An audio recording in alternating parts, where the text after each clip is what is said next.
Hello friends, দেখুন আজ একটা সুন্দর রেসিপি মাছের দেখাচ্ছি।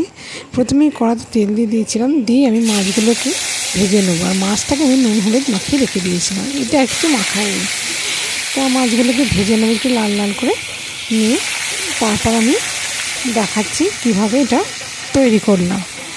তা দেখুন মাছটাকে এরকম লাল লাল ভাজা হয়ে গেছে। এবার আমি এর মধ্যে মাছটাকে তুলে নিয়ে ওই তেলেতে আর একটুখানি আমি ওতে তেল দেবো।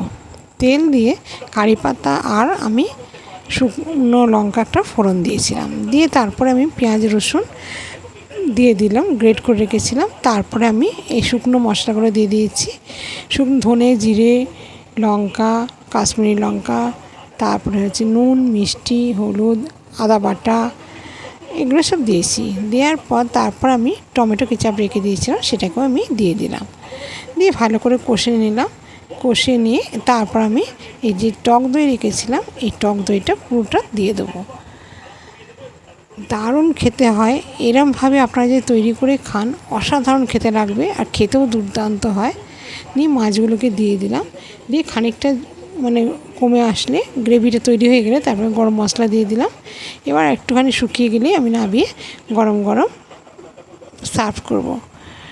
এই ধরনের মাছ আপনারা যদি তৈরি করে থাকেন তাহলে দেখবেন ভাত রুটি যাই খান সবেতেই দুর্দান্ত খেতে লাগবে, আর খাওয়াও হয়ে যাবে, অসাধারণ খেতে হয়।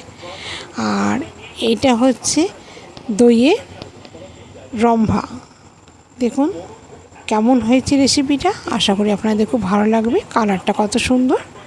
এই ছিল আমার আজকের রেসিপি। যদি ভালো লেগে থাকে তাহলে চ্যানেলটাকে সাবস্ক্রাইব করবেন, আমার পাশে থাকবেন।